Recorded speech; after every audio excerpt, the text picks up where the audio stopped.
Good afternoon. The reason why I'd like to share my experiences growing up during the Nazi period in Germany and in Holland is in the hope that young people may learn to better understand what humans are capable of doing to each other and to point out how thin the veneer of civilization really is. At first, the Nazis tried to get rid of the Jews by making it impossible for them to earn a living in Germany, thereby encouraging them. He's just been baptized. Thereby encouraging them to leave the country. That is how about half of the German population survived. After war broke out, it became impossible for Jewish people to leave Germany. That is when the Nazis came up with their final solution of the Jewish problem to simply kill them all. Not only in Germany, but in all the countries that they had occupied at the time and others. Genocides have happened almost since the beginning of time, basically since Cain and Abel. The German Nazi government perfected the process by, for the first time in history, actually building killing facilities for humans, basically slaughterhouses, the extermination camps, to eliminate unwanted parts of their population, among the Jewish people as well as many others, because all these were deemed to be surplus people, people whose life is not worth living, among the blonde, blue-eyed Germanic Aryans. Could it happen again? Consider the following.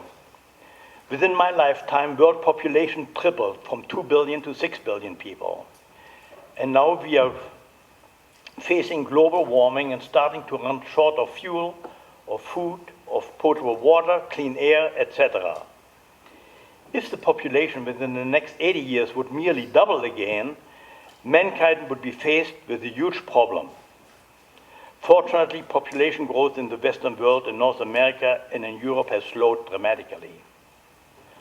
Mankind will have the choice of either letting its humanity rule to practice tolerance for the other, and tolerance and respect for the other, whoever that may be, and work cooperatively to find solutions for all concerned, or let survival of the fittest become the rule.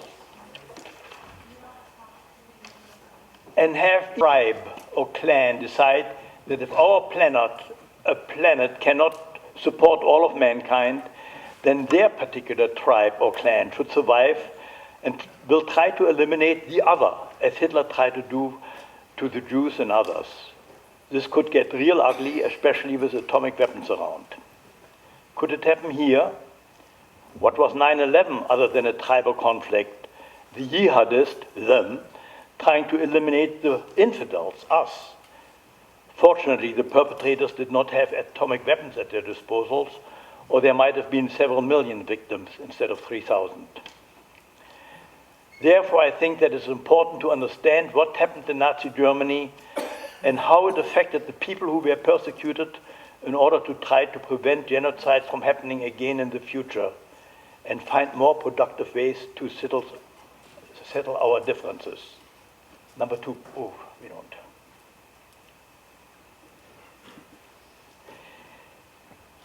Hitler himself did not bother me as much as the fact that so many Germans blindly became followers. It shows how thin our veneer of civilization really is and how easy it was for the Nazi government to have many of their citizens hate a host of groups, especially the Jews.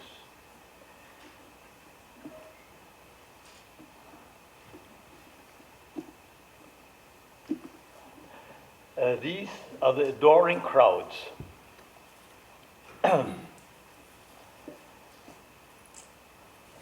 Hitler's idea was that the Aryan race is superior to all others and should rule the world. All others should be subjugated or destroyed. It is important to understand how Hitler came to some of his ideas.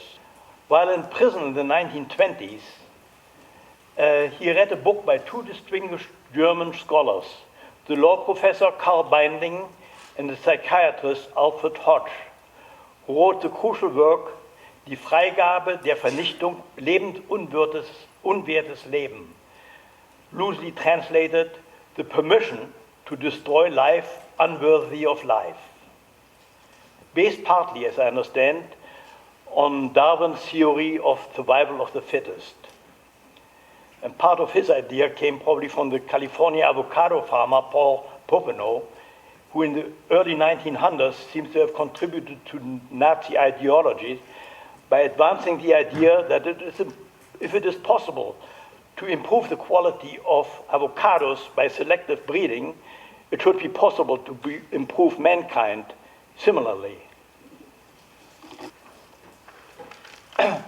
This said, I will share with you how it felt like growing up Jewish in Nazi Germany, being considered a surplus human being, and ultimately to be eliminated, and how I managed to survive.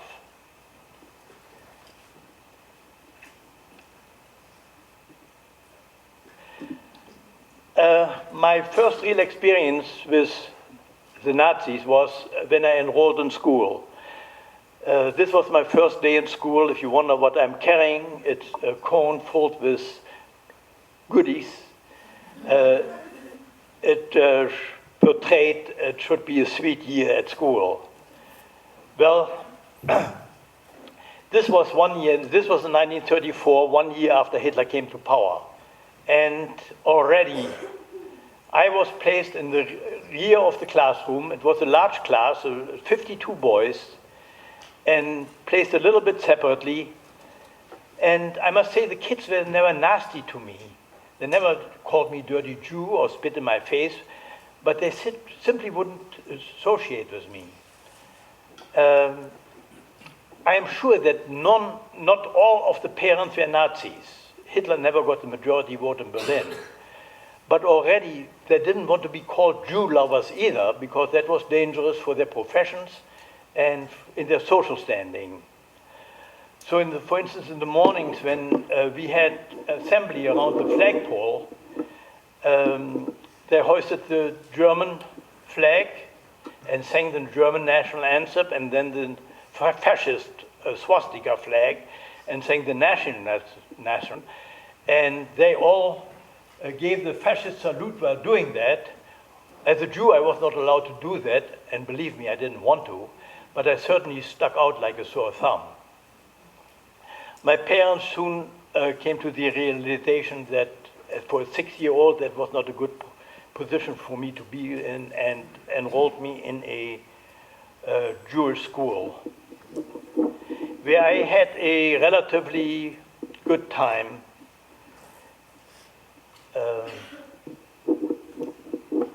And here is a picture of the Jewish school. We had in 1936 a minor gathering, a competition between all the Jewish schools, athletic competition, and I was too young to participate, but I was allowed to carry their sign. And my brother participated. He is older than I am, and he got a first place in high jump and second place in 100-meter dash. Keep that photo in mind. It will come up later on again. We lived on a busy street in Berlin, and if I remember correctly, this was our apartment, and my father had a desk, and my brother and I liked to sit on Sunday mornings on his desk looking out on the goings-on down the street. And, there were streetcars and autos and bicycles, but there were also Nazis marching down the street, singing songs like, wenn das Judenblut vom Messer spritzt, dann geht's noch mal so gut. When the Jewish blood squirts off the knife, things go twice as well. Well, I was 8 years old at the time, and I didn't like the ditty. And I asked my parents, what's that all about? Why do they want my blood? And they said, don't worry about it, that's their problem, not yours. Well, it turned out to be my problem. Our life went on fairly normal. But like it started out, the Nazis tried to make it impossible for Jews to make a living in Germany, and my father was a banker, and in 1937 Jews were not allowed to be bankers anymore, and we decided to leave the country. My father decided to take his money along, however, which was against German law. Jews were encouraged to leave, but had to leave their earnings behind, their hard-earned savings. And that, according to law, made him a criminal. We first went to England and tried to get across the ocean. Would have taken a long time to get an American visa, we tried all kinds of things. It didn't work, and so we ended up going back to Holland, one of the few countries that still accepted German Jewish refugees. Started a new business, and basically I had my only 2 normal childhood years in Holland. I ended up going to a Dutch school, and here you see the outing of my class in Holland. I think it was 4th or 5th grade. This is me holding a goat. This is my, 3 of us bumped around together. This is Chaim Elte, and this is Hedda van der Linde at the time. And the guy from Mercy High that put this slideshow together decided he needed to blow that up. And that was us in 1993. So we are still in contact, and as a matter of fact, my wife and I are planning to visit her again in July. My oldest brother, Tom, who is 8 years older than I am, he managed to get to the United States in 1939. When the war broke out, he joined the army. A few days before D-Day, he was trained as an interrogator of prisoners of war at Camp Ritchie. He was one of the Ritchie boys. And the 82nd Airborne Division wanted volunteers to jump, and so his first jump was on D-Day. He got captured, fortunately liberated again a few days later, and took part in the Battle of the Bulge, and later made another jump into Holland. The Nazis invaded Holland in 1940, and the peaceful interlude came to an end.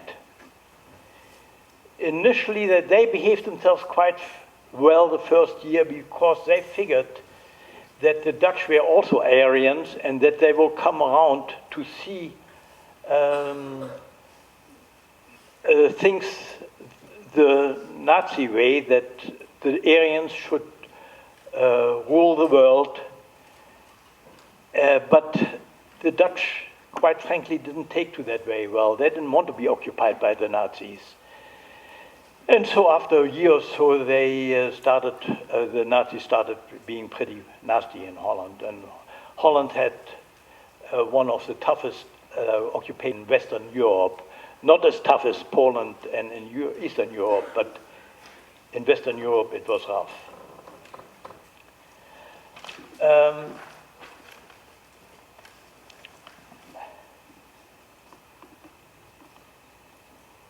Come on. In April of 1941, my father got arrested because, again, he was deemed to be a criminal. He got a sentence of 1 year, which he served first in Amsterdam and then in Berlin. And at his release, they sent him to a number of concentration camps. Finally, he ended up in Auschwitz, where he perished 9 days after he arrived there. I found all of this out only in 1999, 50 years later, through the American Red Cross. I knew, of course, that he hadn't come back, but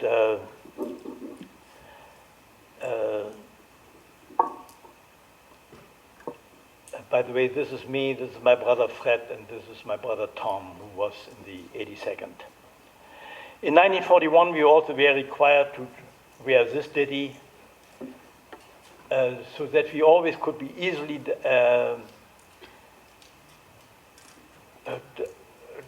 identified on the street. as Jews. We were never allowed outside or even in school or visiting without this gem. And I was, people tried to convince me to be proud of it. Well, I saw it more as a target, quite frankly. It was not my choice to wear this thing.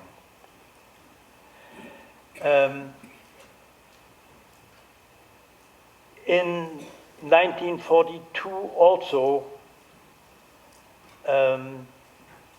well, in the fall of 1941, when it was obvious that it was impossible to get rid of the Jews by pushing them out of the country, Hitler ordered the final solution and ordered his underlings to plan that. And I'll come back to that in a little bit. I finished elementary school and was enrolled in a high school, public high school, but then the Nazis decided Jews were not allowed to go anymore to a regular public high school, but had to go to a Jewish school. And that's where I ended up, in the Jewish Lyceum. And if I remember correctly, this was my room, and this was the classroom where Anne Frank was. For about 6 months, the two of us went together to the same school. I assume that most of you know who Anne Frank was. How many of you have read the book, The Diary of Anne Frank? Okay, so I don't have to go much into that history. I did not, we were in parallel classes. I was in gymnasium track and she was in lycée track. But we did play volleyball against each other occasionally. And if I remember correctly, she was not the greatest volleyball player, but then she was a brainiac, what can I say?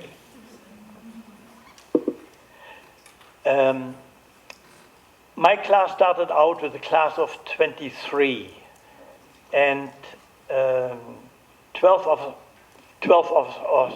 us survived.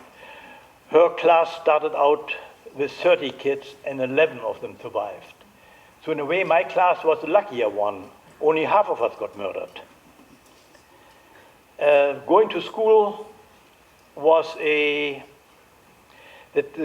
administration and the teachers tried to make it as normal as possible, but how normal can it be when you go to school every morning? Because at that time the rate started, let me see, this is, as a matter of fact, this is a book written about our school, and here I can actually prove that I went to school with Anne Frank, because here am I listed in the first and the second grade of the gymnasium. Here she is listed as the first grade in the lycée. So I'm not just hot air.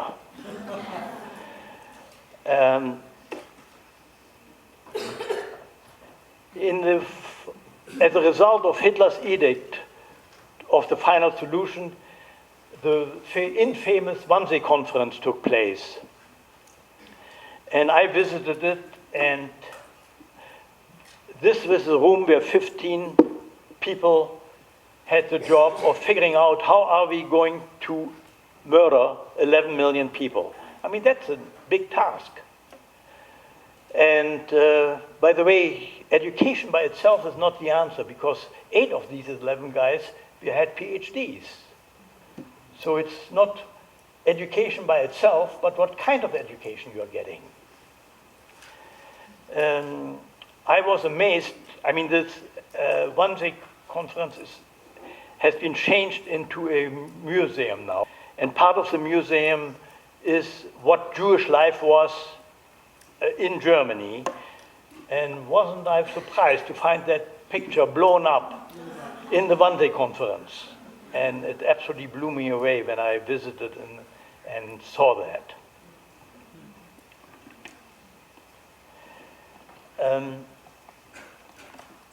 So, as a result,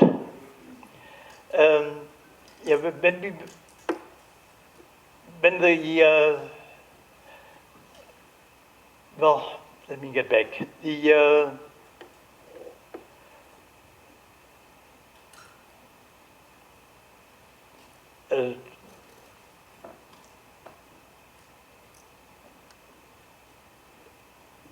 in June of 1942, the actual deportation started.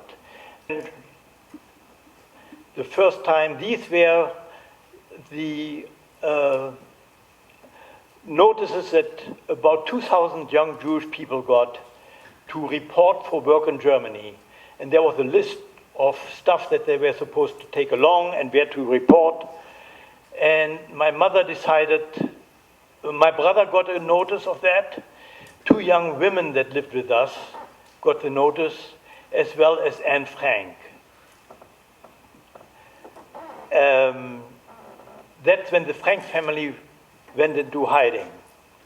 My mother decided my brother was not going to go under any circumstances, and she managed to get a job for him at the Jewish Council. And that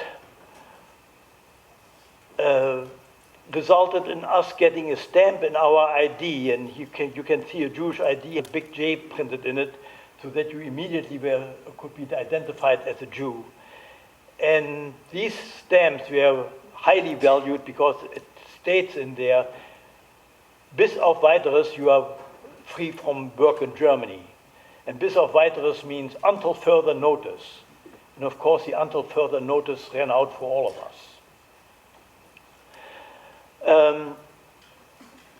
So my brother got a job, my mother got a job for my brother at the Jewish Council, which was an organization that was an intermediary between the German authorities and the general public, or the Jewish public, and all the edicts came through the Jewish Council.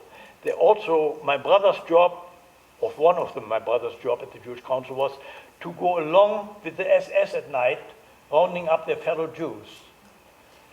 And whether you should have done that or not, I leave up to you to decide. My mother didn't give him much choice. She said, you have to do that because that gives not only him that stamp in the ID, but also her and me. On the other hand, initially, they picked up victims at night and put them straight on a train. Later on, they thought that was too cumbersome, and they commuted a Jewish theater, which was called the Schauberg, into a holding pen, basically. And they had the Jewish Council kids run that show there, basically, and there were usually one or two SS men, but the Jewish kids were doing the ration and the counting in and out and keeping clean and try to keep order there. And so my brother worked there, and there was a young man by the name of Walter Süßmann, which was one of the Jewish council working there, who decided to try to save as many lives as he could. When the people were brought in and when they had babies, it was too disruptive to keep the babies in the Schauberg. And so they had across the street a place, a nursery, which was called the Crash, where the babies were kept. And Walter Süßmann, he took 6 of the Jewish council kids and said, okay, will you help me try to save as many people as possible? And what they did, they approached the mothers of the kids that were across the street and said whether they were willing to give up those kids to have them put into safe homes. Those mothers who agreed to that, they then found homes, and that was fairly easy. People were willing to take in babies. And that way, when the babies were supposed to be brought back when everybody was put on a train to the camp. And so when they were bringing the babies back, they taught the mothers how to make packets that looked like babies, and they carried those out of the Schauberg onto the train. So they were those blankets that were folded like there were babies in there were counted, and it were Jewish kids that did the counting. They also got a number of adults out, and the Nazis knew how many people were registered, so the count out had to be correct. But since the Jewish kids were doing the counting, and he knew there were, for instance, 10 people missing, he went 78, 79, 80, 81, 92, 93, and did that very fast, and the Nazis didn't catch him. Ultimately, and as a matter of fact, it was also important to know that one SS-man by the name of Sündler actually helped them. He finally came to the conclusion that he did not want to cooperate anymore, and quite frankly, eventually he was caught and sent to a concentration camp where he perished.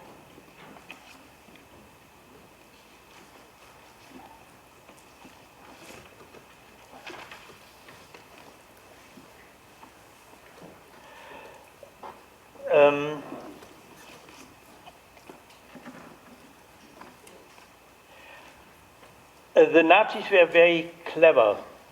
They were always giving people hope that they may survive, thereby preventing panic, and panic is the only thing that could have helped. In this way, they gained the occupation from the cooperation of the victims. My mother read the Nazis correctly. She was a survivor and did everything in her power to keep herself and her two boys out of the clutches of the Nazis. Unfortunately, she was the exception. Her advice to my brother and me was, if the Nazis ever get the hold of you, run at the first opportunity you have. The worst that can happen to you is that they shoot you. And believe me, that's better than what you are going to find at the end of the train trip they want to put you on. And she was so right. The Nazis came after us about a dozen times. I used a couple of close escapes.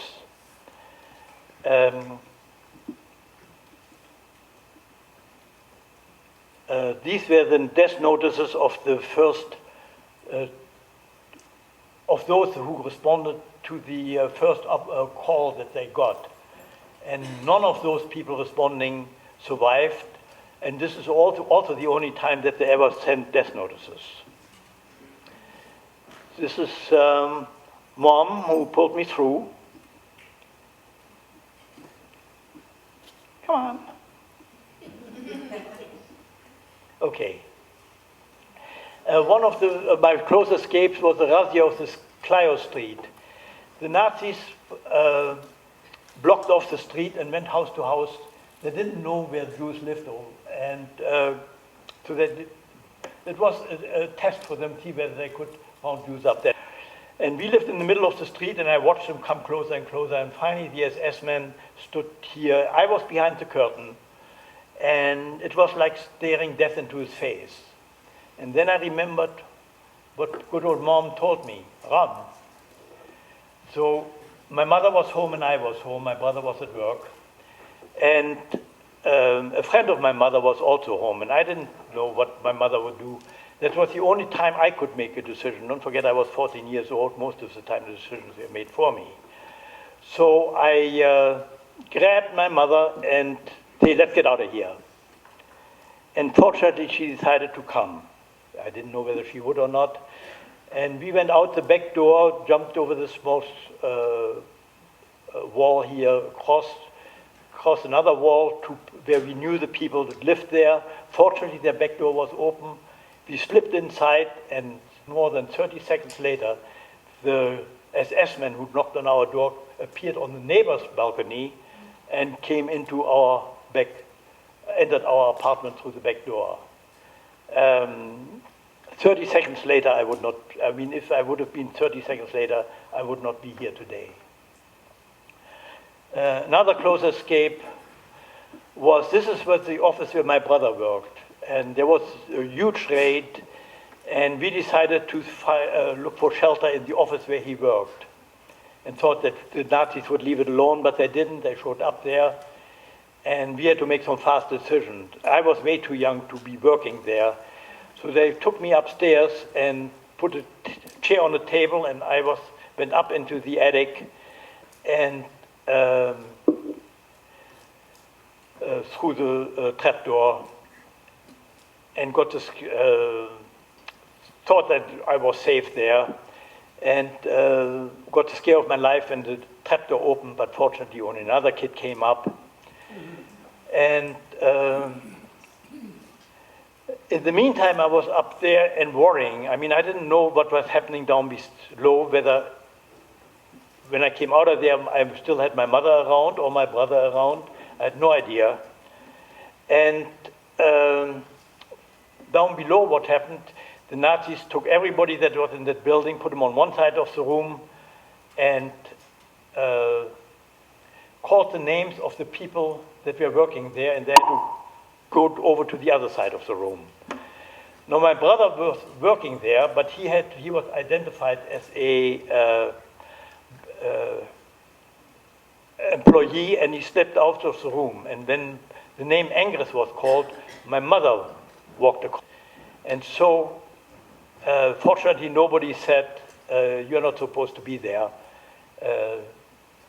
So that's how she saved her life at that time. Finally,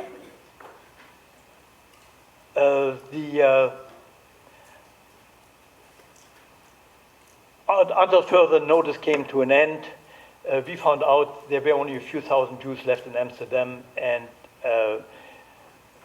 my brother came home and said, tonight they're going to pick us up, and we went into hiding. The first night I spent with a German home lady who ran a sweatshop where people were sewing gloves out of fur for the soldiers.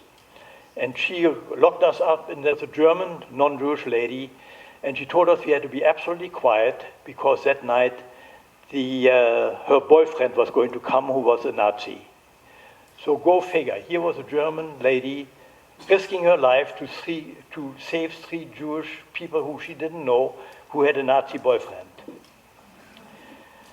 The next day we were distributed we went into different directions. I stayed with another German lady, a former business partner of my father, but I couldn't stay there for any length of time. They had to find a permanent home for me, which they did. And this is where I was into hiding, and the apartment. And this is Anton and Ali Dakoy, who risked their life to save mine. They didn't know me from Adam. And my hiding experience was really a high, because not only did they take me in, but they were involved in all kinds of resistance activities, distributing food coupons for people in hiding, gathering information for Allied troops, distributing food, and all sorts of things. Lots of traffic came through our house. If one thinks of the Dutch underground, one thinks of one organization. It wasn't. Each group had its own organization. There were the communists and the socialists and the Catholics and the Protestants, and you name it. But they all worked together until shortly before the end of the war, when each started jockeying for power after the war.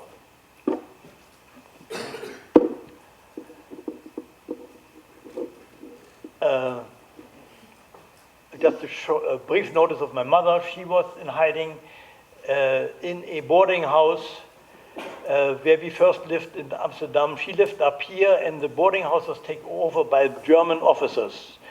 And she paraded as a maid. She made their beds and cleaned their rooms. And she also managed to get her fingers manicured once a week and her hair done. I mean, the lady had her priorities.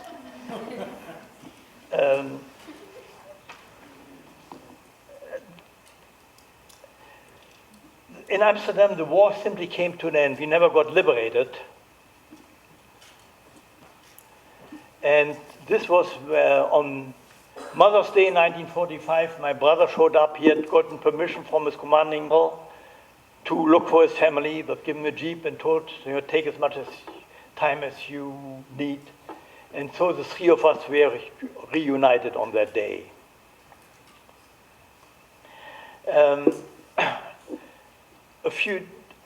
Also the Canadians arrived. They were going to take over the government of Amsterdam until the Dutch could get their act together. And I wanted to see them come in as sort of a closure of the war. And so I went to the route that they were planning to come into and waited for a long time. And finally I saw something in the distance, and there showed up a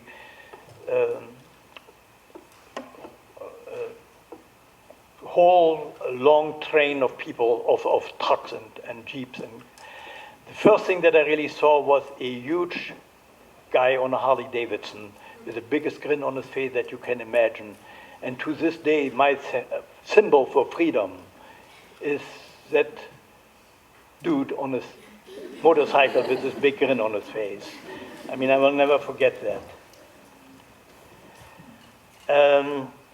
I'll finish up. Now that the war was over, I found myself at the age of 17 on my own. My mother was in no position to support me, and my father did not return. Since I was not a Dutch citizen, I did not see much of a future for me in Holland.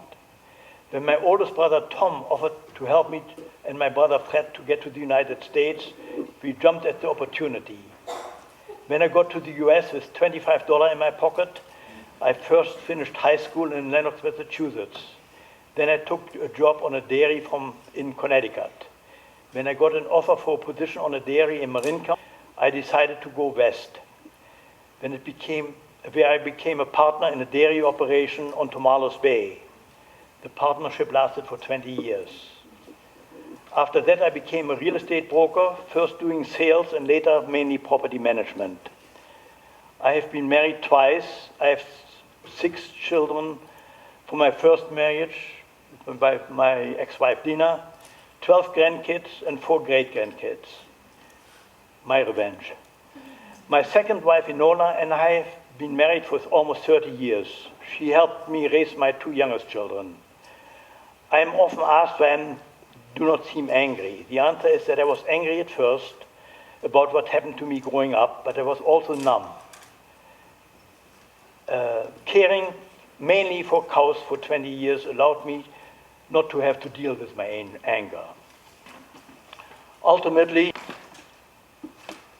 Inola urged me to get some counseling, and I learned that anger is a waste of energy, and instead to channel my efforts into matters that are productive.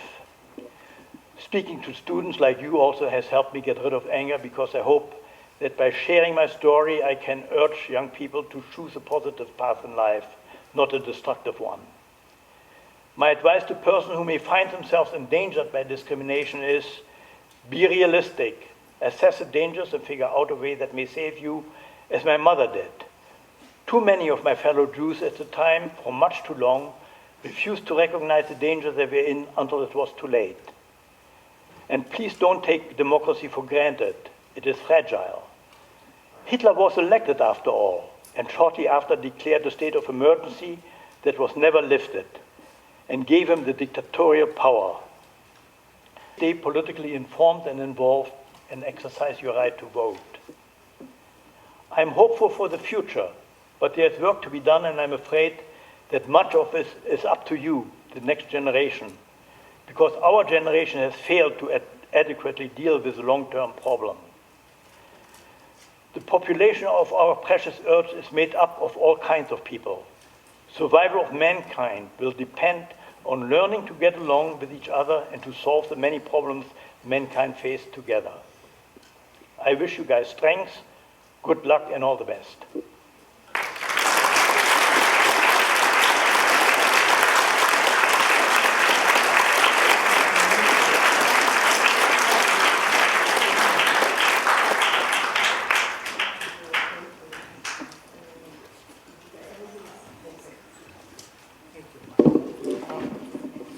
You can go out yourself with the group. Yeah.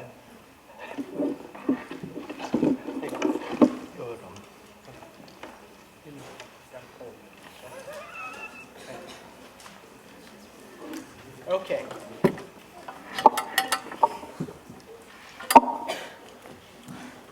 A little stage management here.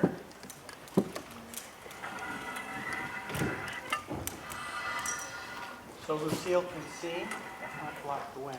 If you could put the DVD on, please.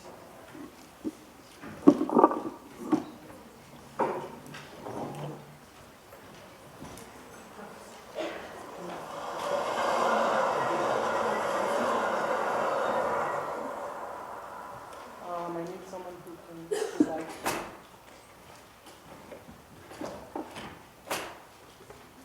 Hello, you want to say something? Do you need a light? I have a light. Okay. I'm Lucille Eichengreen.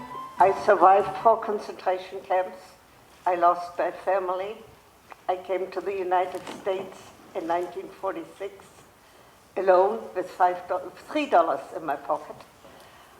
I have gone back to Europe, to Germany. I was a Polish Jew living in Germany and in Poland. And my worst experiences were not Auschwitz, they were not Bergen-Belsen, they were not Neuengamme, but they were the large ghetto. The ghetto at its height had 160,000 inhabitants, some from Poland, a great majority from Prague, from Austria, from Germany. We were delivered into the ghetto, an area of 3 square miles, in cattle cars.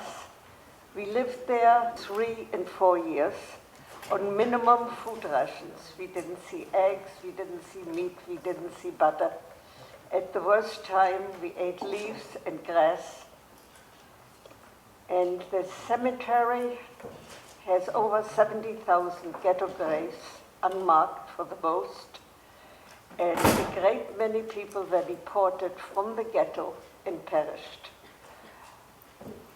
Deported out of the ghetto was the remainder of about 60,000 Jews in September 1944. Most of them, the elderly, perished or were gassed in Auschwitz. At the end of the war, of all the inhabitants of the ghetto, which numbered 160,000, barely 10,000 survived. Most of the tenants by now are gone or are very old.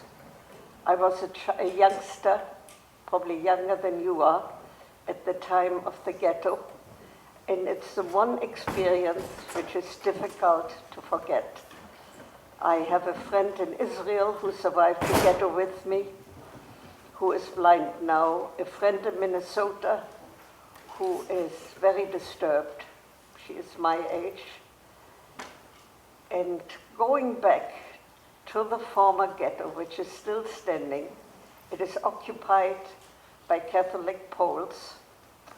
They had a 65th anniversary of the liquidation of the ghetto last September.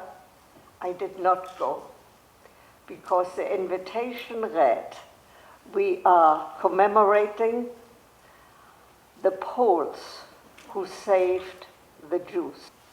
In my book, you do not mix nationality with religion.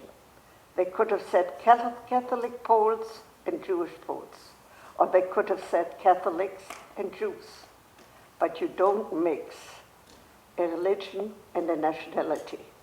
I wrote to the people who organized the meeting.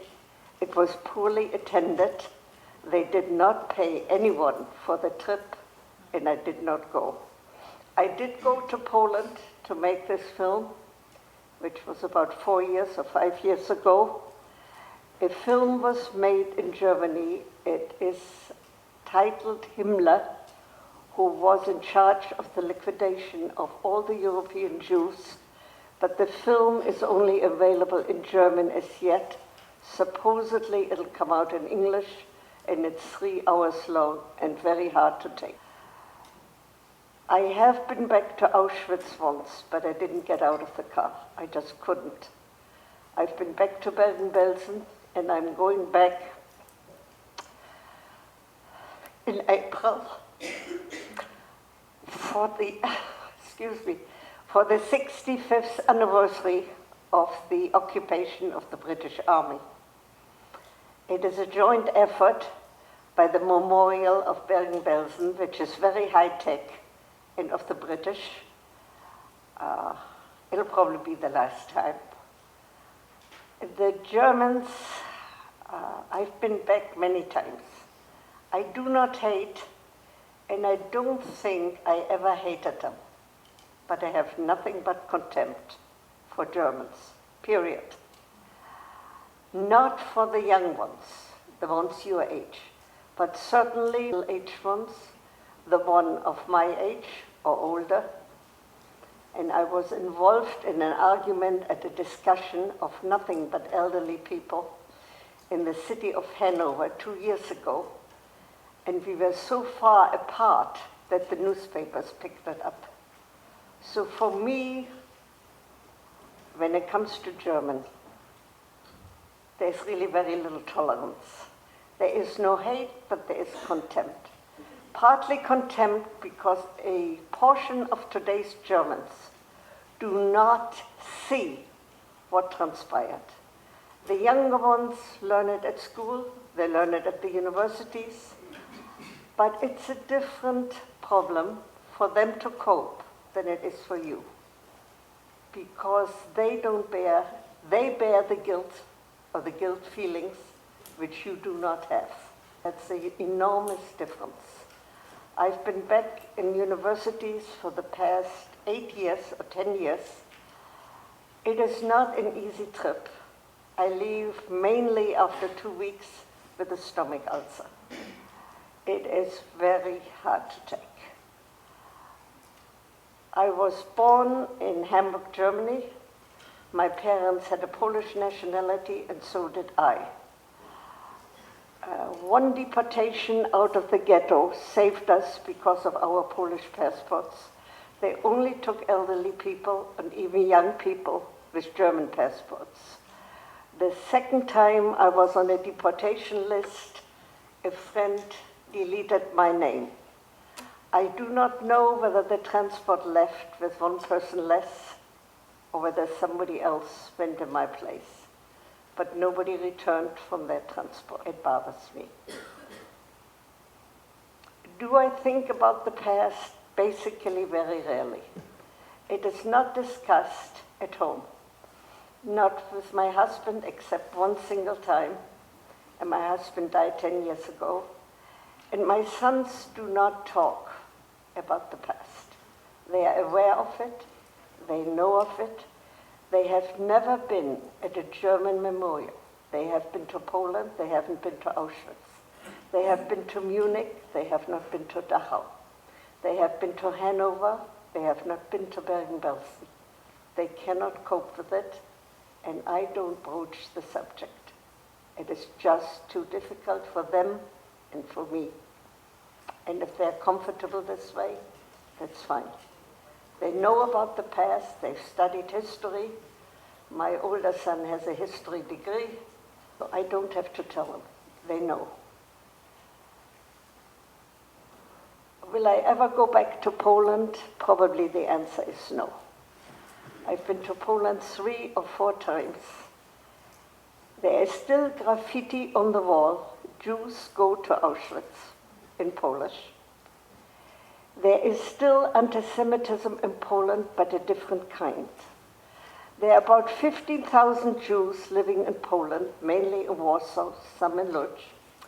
I talked to a young woman whose mother went after the war to Sweden, and she, at the age of my sons, decided to get married and live in Poland. She is bilingual, actually trilingual, speaks a good English, and I asked her, you are an English teacher, your husband is a physicist, why do you stay in Poland? And her only answer was, we are comfortable here. Well, I couldn't see it, but that is very personal. Anti-Semitism in Poland, they don't give us credit that we used to be Poles. Of course we were Jews by religion, but so what? Poland had 33 million inhabitants before the war. 3 million were Jews. Some were very assimilated. Some of my friends did neither know Hebrew nor Yiddish. And they married non-Jews, so it didn't matter. But the stigma is still there today. I hired a taxi to take me from Warsaw to Lodz. And the first thing the taxi driver said, and I spoke Polish with an accent like I speak English, "Jew from America?" I said, "How would you know?" And he looked at me for a long time, and he said, "I can tell." And my grandfather said, "The Jews are at fault for Poland's economic disaster." I had nothing to answer. I wrote in silence for 2 hours. There was nothing to say.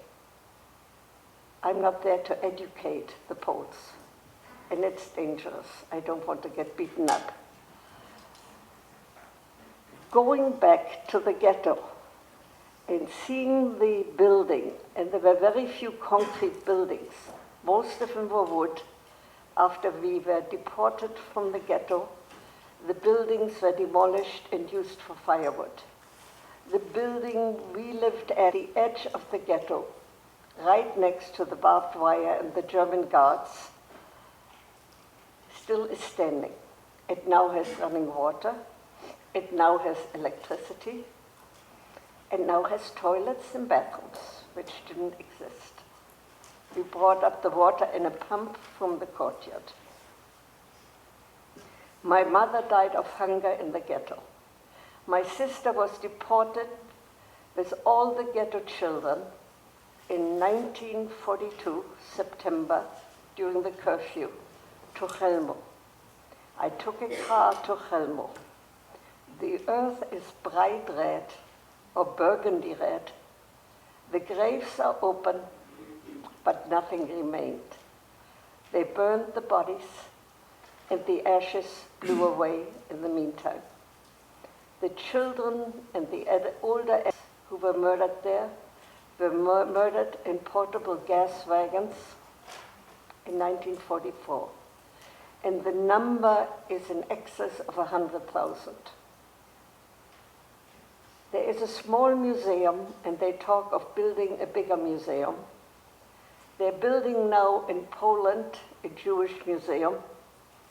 But when you go to the market, to the open-air markets in Krakow, you see a whole shelf full of hand-carved tiny figures of Hasidic Jews with a beard, with a broom, with a Torah scroll, various figurines. They sell them. I looked at them, and my impulse was to take my arm and just swipe them off the shelf. But you can't do that. I didn't want to end up in a pool. A democracy in Poland, not by our standard. Will there ever be one? I don't know.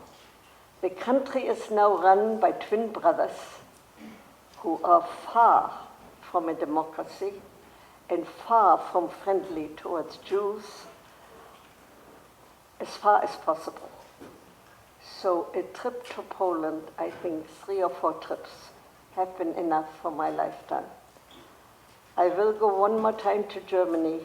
Whether I will manage a second time, I doubt it. I'll rather go to Israel. Let me show you something of the ghetto. Can you try?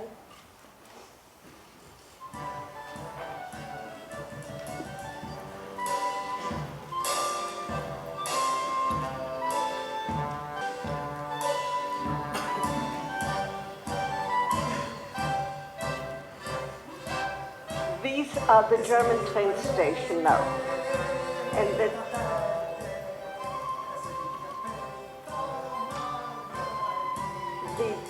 subtitles do not reflect the photographs, the comment on the bottom. The comment on the bottom is cynical, it's sarcastic. but it does not present either present-day Germany or Poland. It is just an ordinary railroad station.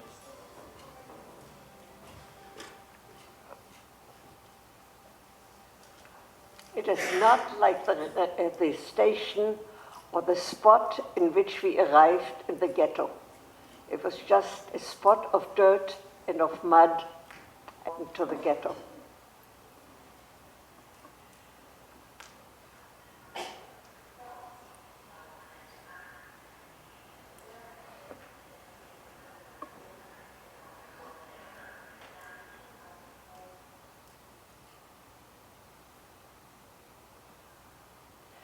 The station where the freight train stopped was called Radegast. It was never an official station, not in Poland, and not for the Germans. These are the cattle cars in which we arrived.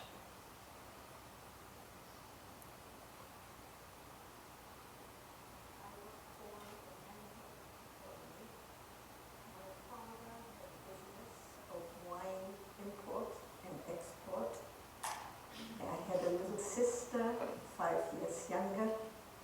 We had a comfortable apartment, a comfortable life.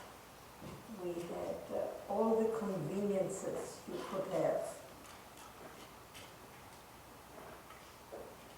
Life until 1933 was fairly normal.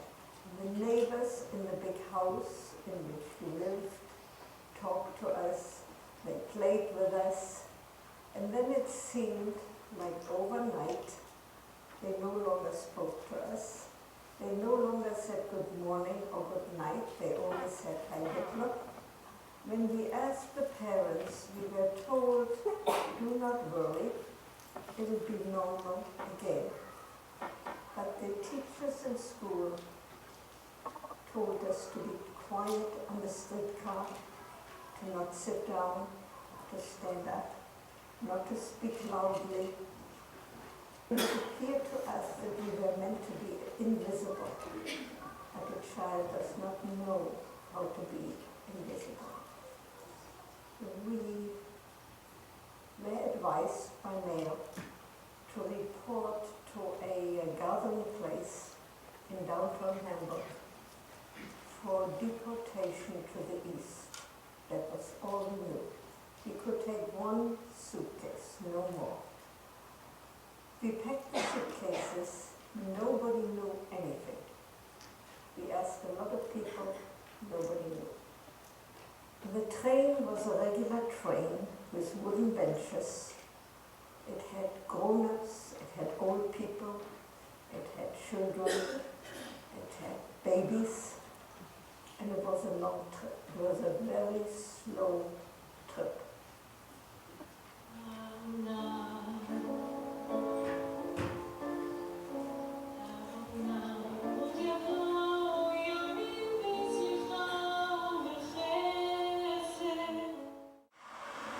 Byla strašná panika v naší rodině, protože bylo tak málo času na tu přípravu, takže my jsme nebyli ani duševně připraveni na nic.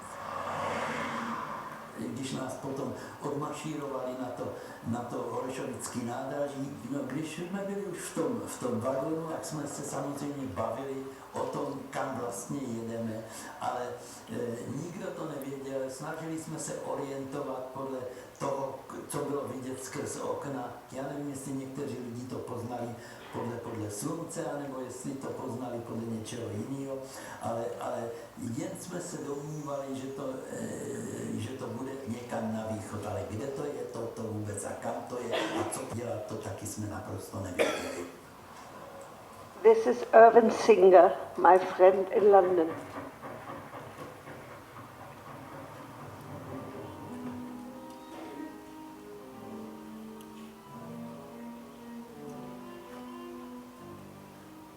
He came originally from Prague on a transport. This is Cologne, Berlin.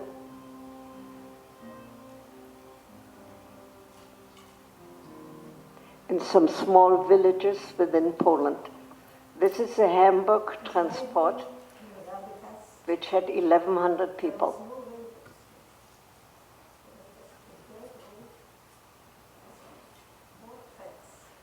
Two coming and two going. The train stopped. We were pushed out of the suitcases were supposed to come later, and we were handed over to the ghetto police. Tak my jsme vyšli z těch, sestoupili z těch vagónů, když nás seřadili do těch 5 stupů, nebo kolik nás šlo v jedné řadě, tak jsme vlastně začali pochodovat po takové kamenité cestě, která vypadala vlastně ne jako cesta, ale něco, co bylo někde na konci civilizace, když jsme šli prostě jako kolem nás byly pole, myslím, a tak jsme pochodovali, až jsme došli mezi prostě domy, kde začalo nějaký to město, to jsme ještě nevěděli vlastně, kde to jsme.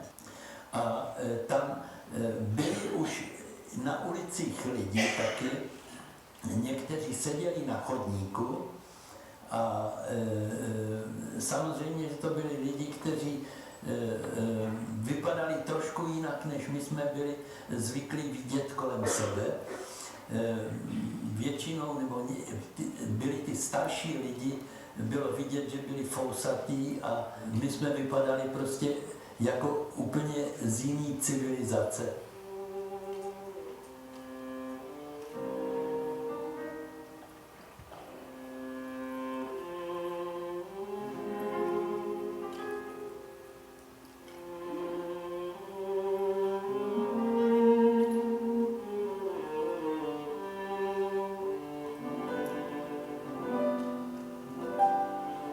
This is today.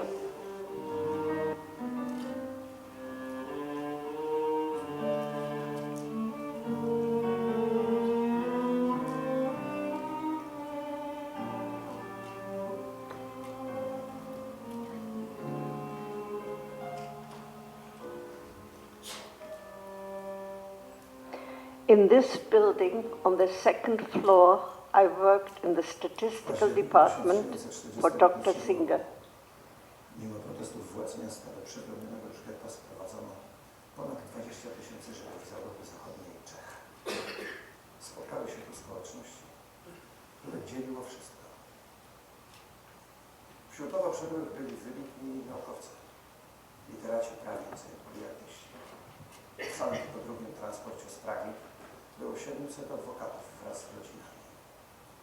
Oczywiście getto natychmiast zażartowało. Mówiono, że na metrze kwadratowym mamy tutaj teraz więcej przyszłych noblistów niż reszta świata. Przewodniczący Starszeństwa Żydów, Heinrich Łukowski, stworzył w łódzkim getcie doskonale funkcjonujące państwo fabrykę. Wierzył, że zarabiając na swoje utrzymanie Żydzi przetrwają wojnę.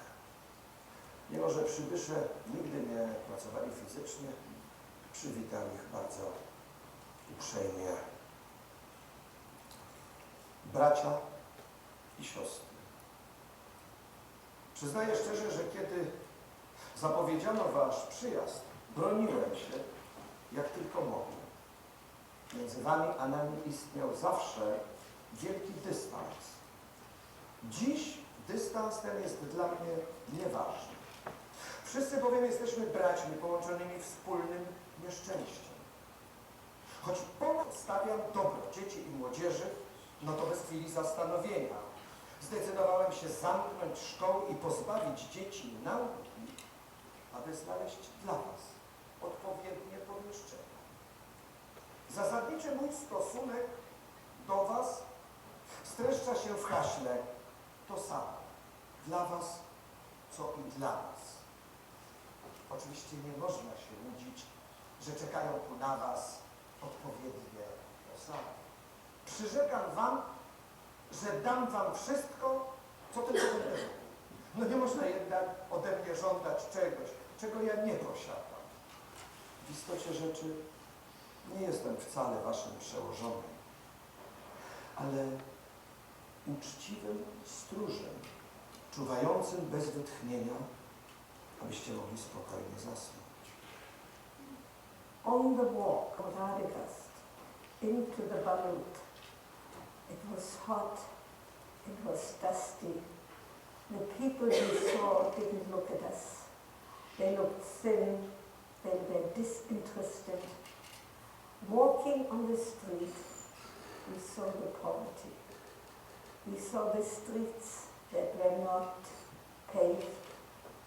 We saw the outhouses in the backyards. There were no toilets and no running water.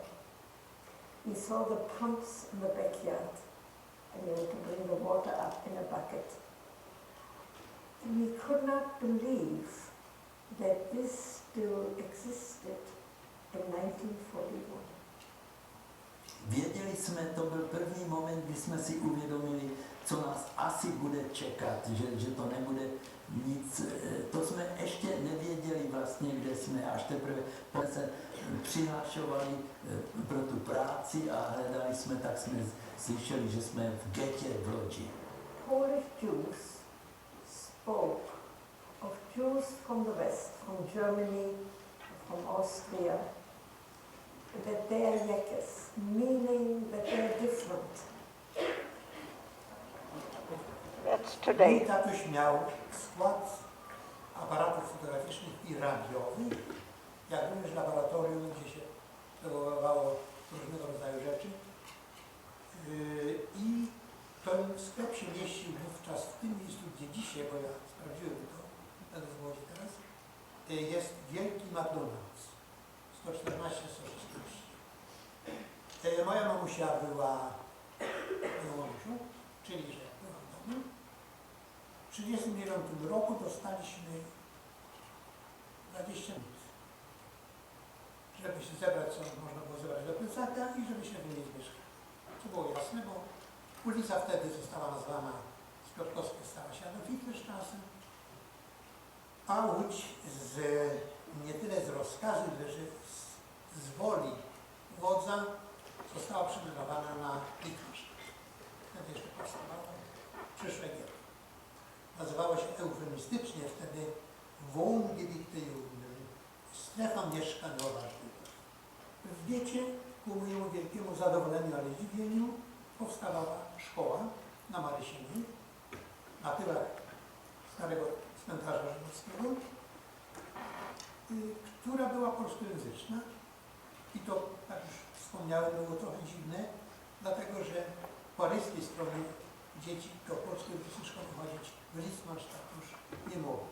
To był okres pierwszy. Po tym okresie chłopcy, może i dziewczynki, tego nie wiem, nie pamiętam, muszą mieć legitymację pracy. Ja taką mam. Co to dawało? Dostawało się parę marek, ale nawet nigdy nie wiem. Pamiętam, moja mamusia się rozpłakała, kiedy po raz pierwszy przyniosłem do domu wypłatę. Miałem 12 lat. I też nie chodziło, chociaż chodziło w pewnym sensie o zupę, która była bardzo wtedy ważna i które się dostawało mając taką legitymację. Ale najważniejsze było to, co się okazało złudną iluzją. Mianowicie nazywało się wtedy, że legitymacja pracy, jakiejkolwiek, gdziekolwiek, jest gwarancją tego, że pracując, będąc pożytecznym dla III Rzeszy, nic złego się nikomu nie stanie.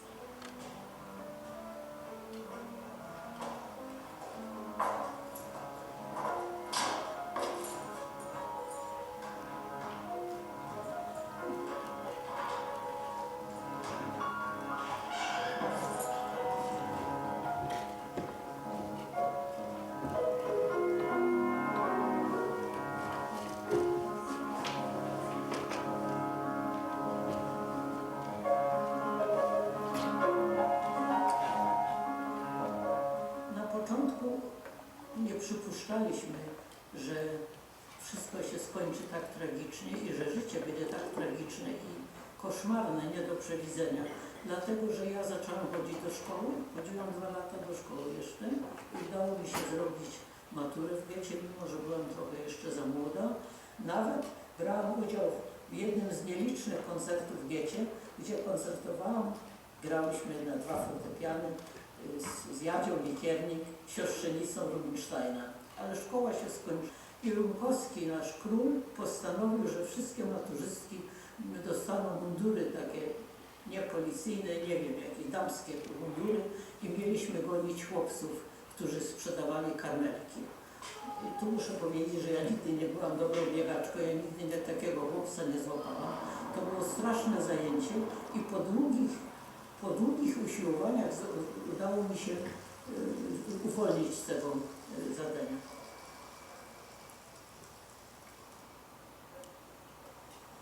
Znałem dziewczynę, przypadkowo bardzo ładna była. Jej ojciec był policjantem żydowskim i był też bodyguard, to znaczy pilnował Rumkowskiego. Ja dałem podanie jej, ona podała to podanie ojcu i otrzymałem pracę.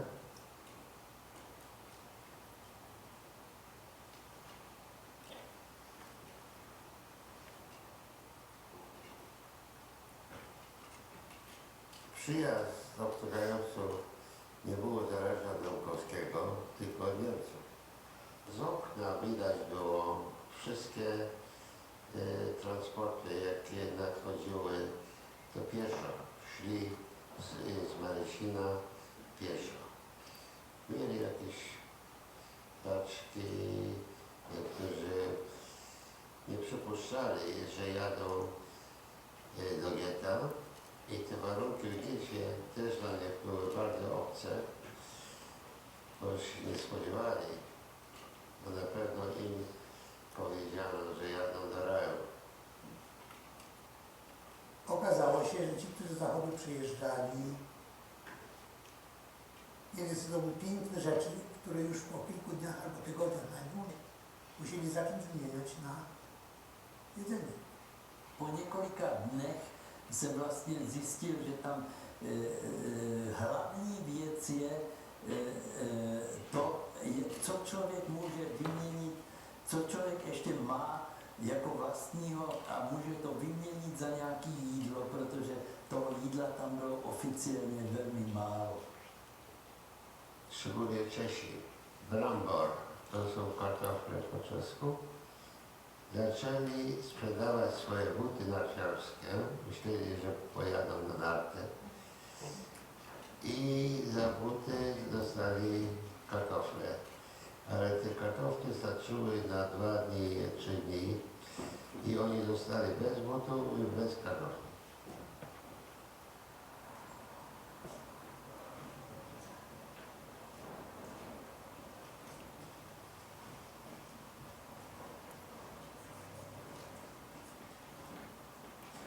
I believe this is the place, but it looks even worse now than it did 60 years ago. Fancy 107, Hamburg in transit. Whether this is still from the war or not, I do not know.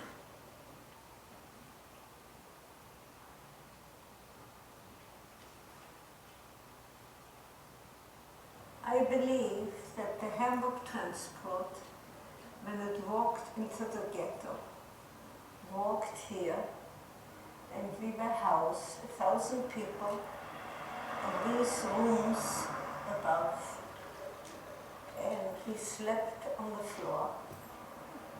The ghetto That was a school. came here trying to sell us butter, bread, whatever they could spare. They wanted in return clothing from Germany, from other countries, shoes, whatever we could spare. I remember looking out one of these windows when I was 17, and my mother standing here and bargaining about the price of a blouse. And she brought up a little bread and a little bit of butter for my sister and for me. Młody uczeń Dawid Sierakowiak zapisał w swoim dzienniczku: jutro ma przybyć pierwsza partia wysiedleńców z Wiednia. Są podobno wśród nich chrześcijanie i hitlerowcy, których udowodniono matki Żydów. I też tutaj jaki związek antysemityzmu założono. Po kilku dniach dodał mi tak. Byliśmy wczoraj u Czechów. Są wśród nich fajni chłopcy. Luksemburczycy też. Wspaniale się z nimi mówi. Dziwią się tutejszemu brudowi, obawiają się chorób. Są inteligentni, czyści, otwarci. Fajnie. Przyjemnie jest wśród nich przebywać. Po kilku tygodniach prezes Rumkowski znowu przemówił, ale tym razem był już mniej uprzejmy. Jeżeli nowo przybyli, nie zechcą, czy też nie potrafią przystosować się do tutejszych warunków, wymogów życia w getcie, to będę zmuszony zastosować wobec nich środki, które ich do tych warunków dostosują. Prowadzi się ze mną bezsensowną i bezmyślną walkę. Nie rezygnuje się z żadnej okazji uczeniami, choćby półsłówkami albo szeptem. Ci, którzy przybyli, może zechcieliby uczynić z nas swoich niewolników, a my przecież mamy tutaj dosyć swoich własnych przedwojennych inteligentów.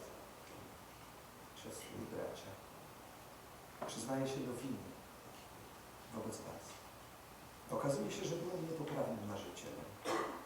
A raczej nie przed Cyganami trzeba było mi się tutaj w getcie bronić. Trzeba było ich wziąć tutaj zamiast was, Żydów.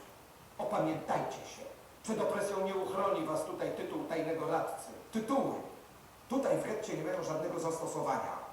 Wielu z was ustosunkowuje się do pracy negatywnie. Mówicie sobie, po co mamy pracować, skoro można żyć ze sprzedaży rzeczy albo z przywiezionych zasobów pieniężnych. Ale ja was nauczę pracować.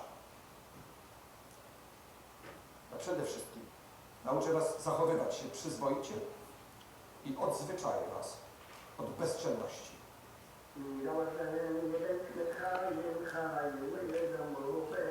There has always been a great dislike between Jews from the West and Jews from the East. And in the ghetto, it became worse.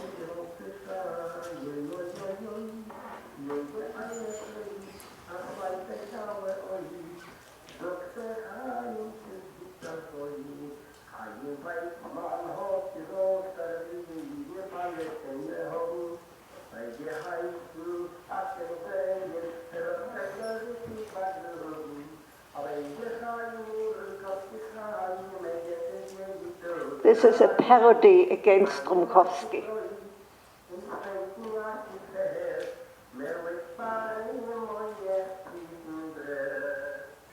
I looked for work, and it was very difficult because there were a lot of people looking for work, people who had lived here long before we came. They knew the language, and they had protection, they had friends, they had help. And one day, a neighbor from Hamburg knocked on the door, and he said, I have a job for you in my office. My mother, in the very beginning when we came, looked for work in the tailor department, but she couldn't find work. She stayed in the apartment, as most women did in 41. My sister, we looked for a school, but the schools had been liquidated. There were no schools. So I was the only one working, the only one having one more soup, which I brought home, but it was not enough food for 3 people.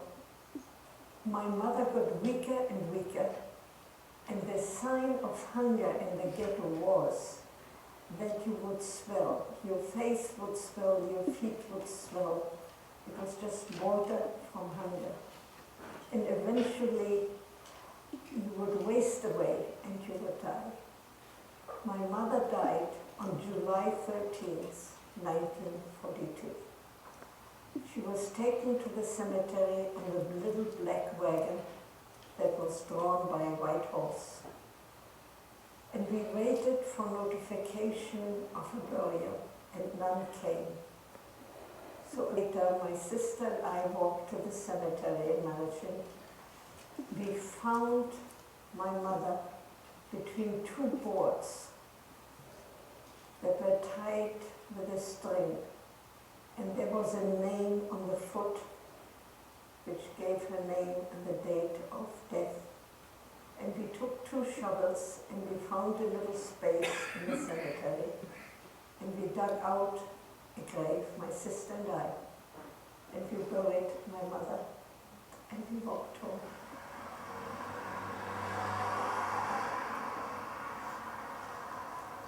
My sister stopped talking.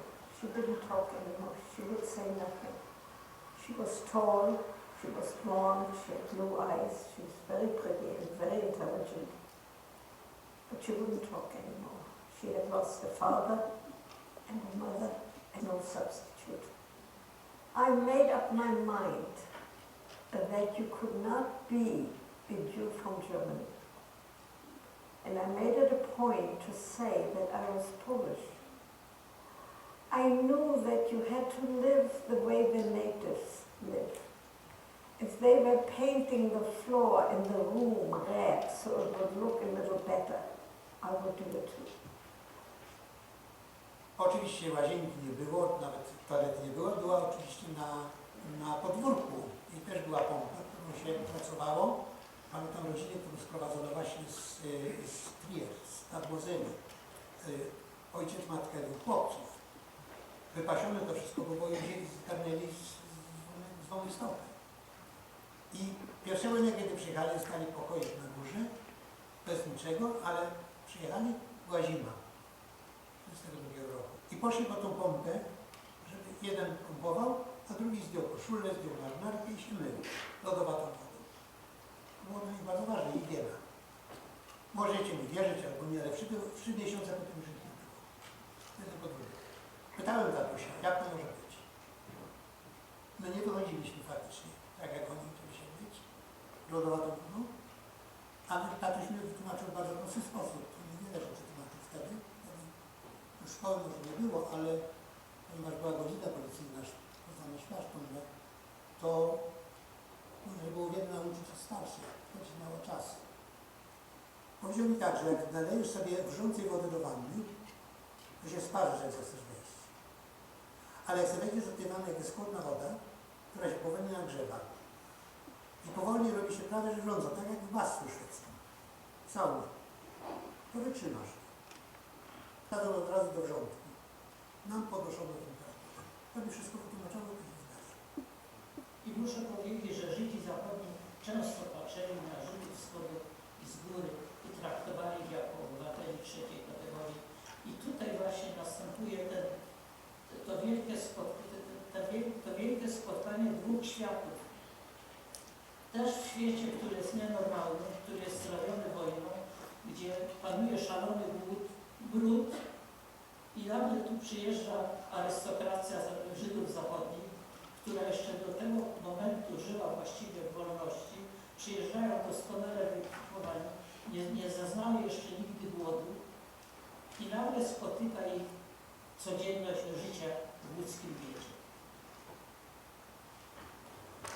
W tym domu mieszkała siostra Franca Kawki, Gabriela, wraz z 7 osobami zajmowała jedno blisko.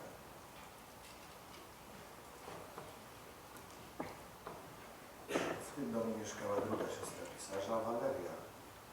Schodziła po tych schodach razem ze swoim mężem Józefem Polakiem w poszukiwaniu pracy, której nie było. Wydaje się, że gdyby nie był Żydca, Franz Kafka także mógł stać się figurą dzienną. I chodzić po tych schodach. Byłby przecież w wieku swojego trwania.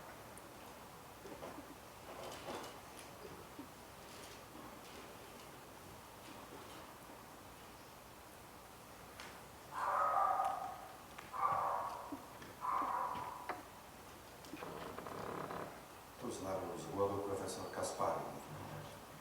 Whatever you say. Wielki propagator idei zdrowego żywienia. Ashley, could you stop the film and would someone turn the light? I want us to have enough time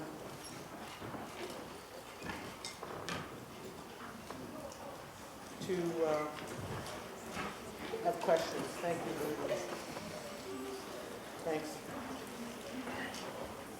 Tom? Have you both stand? All right, it's time for some questions. I know you have them.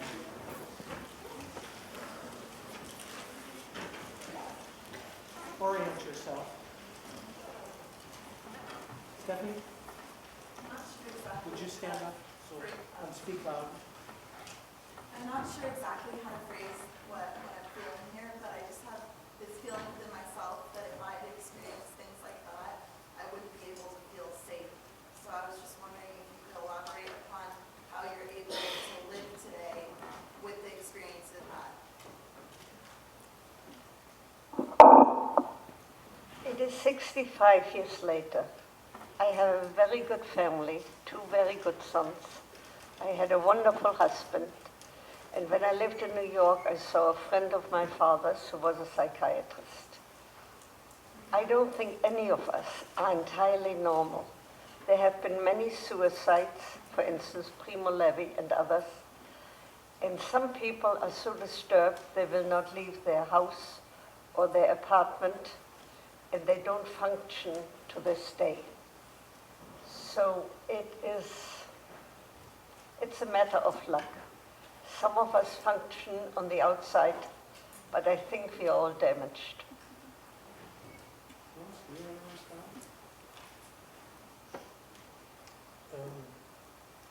No, I mean life.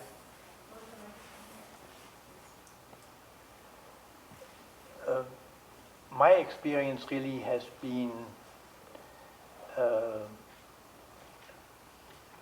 much more positive in many ways. I mean, my early years, I was obviously aware that I was not a wanted human being there. But once I was in hiding and got to the United States, I basically went on with life and have no regrets at this point.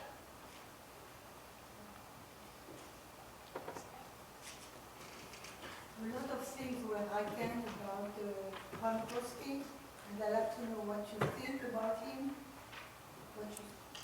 A lot of things were written about Brunton.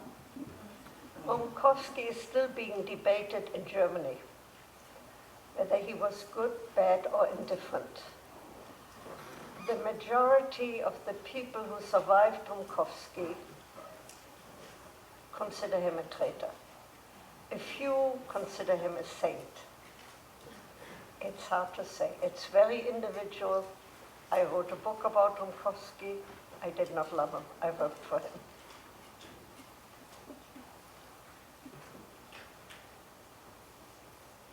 Yes?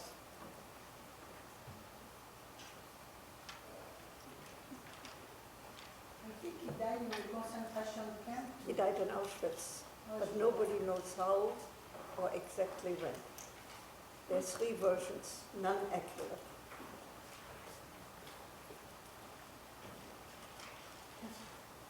I know a lot of experience to remind you that sensory process memories. I know that in your book you were in great detail about everything that happened. Now I'm just curious if that's something that you had to recover those memories, or was it just a strong memory that stayed with you the entire time? She said that many people who suffer traumatic experiences lose their memories of things. But she noted in your book that you remembered a great deal of detail. And did you lose that memory and regain it, or have you always had it? I never lost my memory. I never talked about it, but I can give you my telephone number when I was a child. I have sometimes, regrettably, a good memory. It's not always an advantage. Where did you draw your strength to keep going in the face of such horrible events? I would say mainly from my family.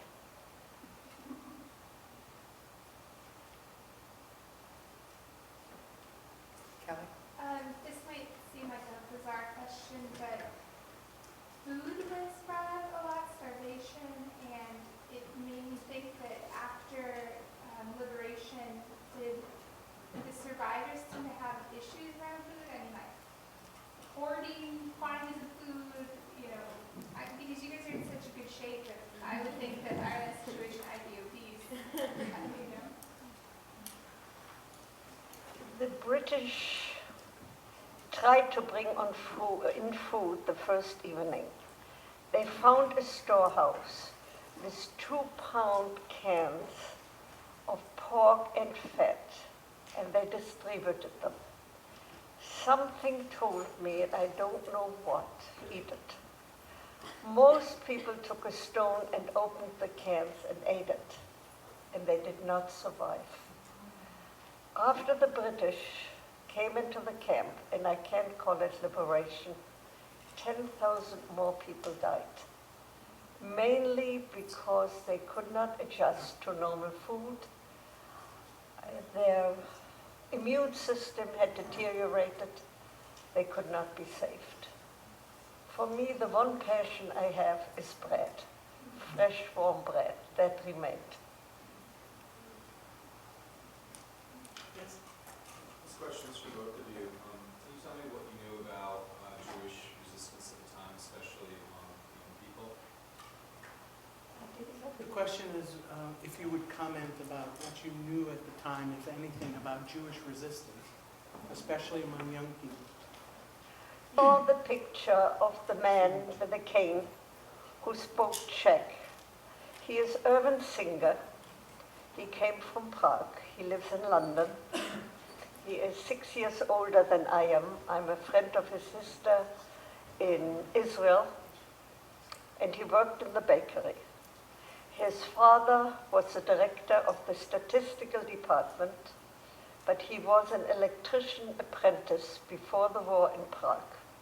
There was one radio in the ghetto, except the wiring was faulty and the radio only worked very occasionally. It was very secret. People heard about it or thought about it, but they never really saw the radio, and neither did I. The news we got was the news from the BBC. It did not tell about this, and the rumors were that the Russians were around the corner, and the rumors lasted for 3 years. In the end, when we were deported, the Russians were 50 miles away, but we did not know. There was no news of the American invasion of France. There was no news of the war in Germany, of the bombardments. We knew nothing. We didn't know of Auschwitz. When we came to Auschwitz, it was the first time that we heard the name, and that we heard crematorium and gas chamber. It hadn't traveled to the ghetto. Well, I mentioned in my talk the young people that smuggled fellow Jews out of the Schauberg. That took a lot of courage. There were 28,000 Jews in hiding. Going into hiding was resistance, basically not following German orders. One of the problems where you didn't see more resistance is basically also because the Jewish leadership did not encourage resistance. They always told you you are better off if you do what you are told to do, because, for instance, if you go into hiding and you get caught, things will be worse for you than otherwise. Well, you would end up dead either way, but people didn't know that and didn't want to believe it. I think there was much more resistance actually in Poland, but also the landscape. There were no forests in Holland. I mean, it's one of the most populated countries on earth. So it would have been much more to do the kind of resistance that you found some Jewish Poles did. There was Jewish resistance in every country that was occupied. Young Jews were active in Denmark, They were active in France. They were, I'm sure, active in Holland. Some in Poland. And some in Poland as well. So there's no definitive discussion of that in the literature, but if you read it all, or you read a lot of it, you can find a lot of information. When the war was first over, people didn't want to know about resistance. They really wanted to learn about what happened. And it's taken us a long time to understand the warp and the weave of what happened during that time. One of the things that's been late coming is an exploration of Jewish resistance. There was no resistance in the Lodz ghetto. Gomkowski punished it with prison and by asking the Germans to take that person out of the ghetto. And that person perished. Yes? Thomas, I have a question that just occurred to me from the gentleman asking about the resistance. When your brother was working at the shelter, helping get the babies out to save homes and so forth, did he talk about that at home? Was that I don't discussed? recall. Quite frankly, I don't recall. I only picked it up from his memoirs, which he wrote, which his wife actually wrote in 1989. I just wondered if you all talked Well, about any sort because of it was too dangerous to know. Ah. I mean, a lot of things were not discussed during the war. For instance, the people that came to our house where I was in hiding, I never knew their names because we knew if I would be caught that the Nazis would use torture, trying to get information. And what you didn't know, you couldn't spell. I mean, when I start pulling your fingernails out of your fingers, who can resist? I mean, well, some people did and some didn't.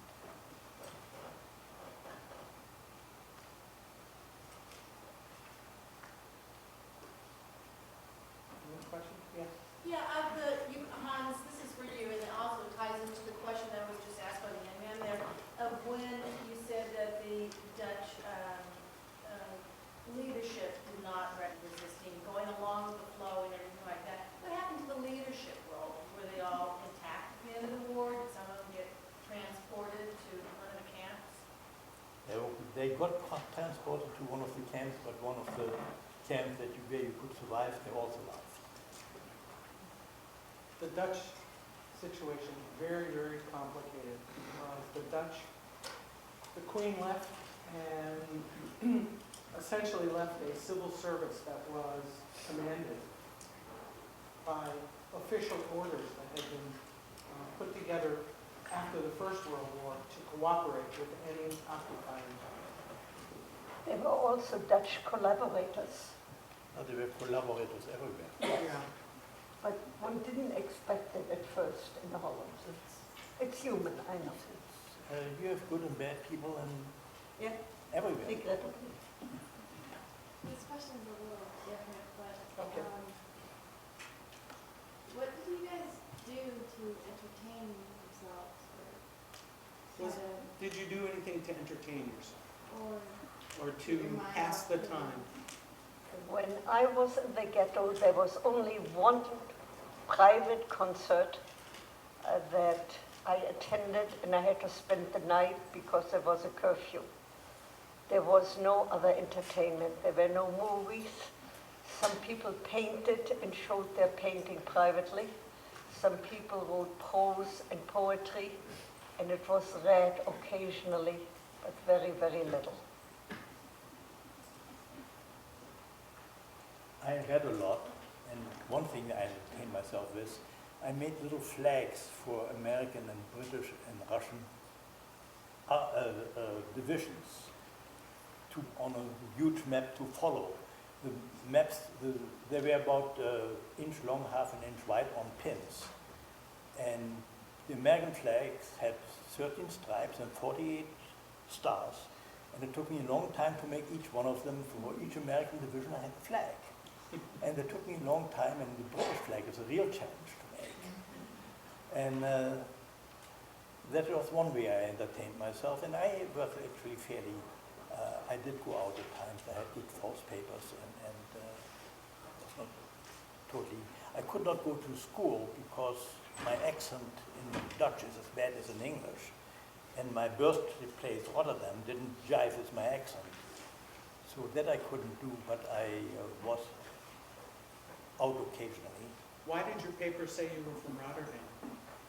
Because Rotterdam got bombed when the Germans invaded.